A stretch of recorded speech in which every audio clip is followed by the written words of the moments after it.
நம்ம வாழ்க்கையில சில சமயம் சரியான பதில தேடுறதை விட ஒரு சரியான கேள்வியை கேட்கறது தான் ரொம்ப பவர்ஃபுல்லா இருக்கும் தெரியுமா?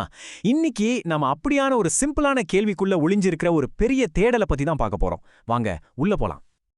இந்த ஒரு வரிய பாருங்களேன். பீமா சாத்தி இன்சூரன்ஸ் சம்பந்தமான மக்கள் அடிக்கடி கேட்கக்கூடிய கேள்விகளும் பதில்களும் எனக்கு தமிழில் சிறந்த விளக்கத்தை தரு. இது சும்மா ஒரு கூகுள் சர்ச் மாதிரி தெரியல இல்லையா? இதுக்குள்ள ஒருத்தரோட தவிப்பு இருக்கு. ஏகப்பட்ட குழப்பமான தகவல்களுக்கு நடுல தனக்கு புரியற மொழியில தனக்கு தேவையான ஒரு விளக்கத்தை ஒருத்தர் தேடுறாரு. இதுதான் நம்மளோட ஆரம்ப புள்ளி. இந்த ஃபீலிங் உங்களுக்கு வந்திருக்கா? ஏதோ ஒரு பேங்க் பாலிசி இல்ல இன்சூரன்ஸ் டாக்குமெண்ட் இல்லனா ஒரு மெடிக்கல் ரிப்போர்ட் அதை பார்க்கும்போது தலை சுத்துற மாதிரி இருக்கும்.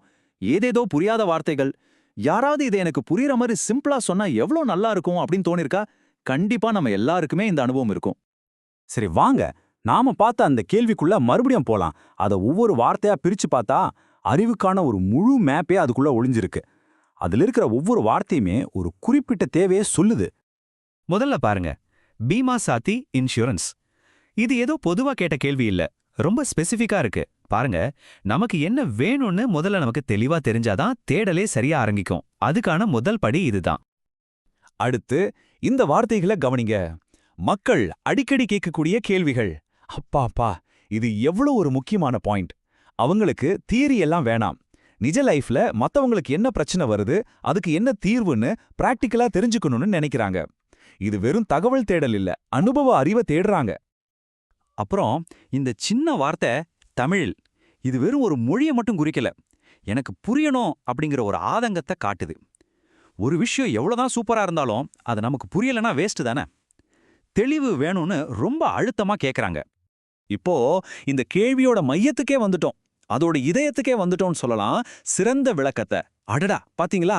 அவங்க வெறும் இன்ஃபர்மேஷன் கேட்கல, ஒரு சிறந்த விளக்கத்தை கேட்கறாங்க. இதுதாங்க மேட்டர். வெறும் தகவலுக்கும் ஆழமான புரிதலுக்கும் ஒரு பெரிய கடல் அளவுக்கு வித்தியாசம் இருக்கு. அந்த புரிதலை தான் இங்க தேடுறாங்க. அப்போ இந்த சிறந்த விளக்கம்னா என்ன? அது எப்படி இருக்கும்? ஒரு கஷ்டமான விஷயம் திடீர்னு ஓ இவ்ளோதானா அப்படின்னு நமக்கு புரியும்ல, அந்த ஒரு ஆஹா மொமெண்ட் தான் அது. இனிமே நாம ஒரு விஷயத்த படிக்கும்போது சும்மா படிக்காம நாம எதை எதிர்பார்க்கணும்னு இது நமக்கு சொல்லிக் கொடுக்குது. அப்ப ஒரு சிறந்த விளக்கத்துல என்னெல்லாம் இருக்கணும்? 1, அதுல இருக்கிற விஷயம் உண்மையா இருக்கணும். 2, அது ரொம்ப சிம்பிளா நமக்கு புரியுற மாதிரி இருக்கணும். 3, அந்த தகவலை நாம நம்பணும், அது ஒரு நம்பகமான இடத்துல இருந்து வரணும். கடைசியா 4வது, அது நமக்கும் நம்ம வாழ்க்கைக்கும் சம்பந்தப்பட்டதா இருக்கணும். இந்த 4 சேர்ந்தாதான் அது ஒரு சிறந்த விளக்கம். சோ இந்த 4 விஷயத்த நல்லா ஞாபகம் வச்சுக்கோங்க. எளிமை, தெளிவு, நம்பகத்தன்மை, அப்புறம் பொருத்தம். அதாவது சிம்பிளா இருக்கணும், குழப்பாம இருக்கணும், நம்புற மாதிரி இருக்கணும், அப்புறம் நமக்கு யூஸ்ஃபுல்லா இருக்கணும். அவ்வளவுதான். சரி, இப்போ இந்த அறிவை ஒரு சூப்பர் பவரா மாத்தலாமா? அடுத்த தடவை நீங்க ஏதாவது ஒரு ஃபினான்ஸ் விஷயத்தை பத்தி படிக்கும்போது அது எப்படி டெஸ்ட் பண்றது?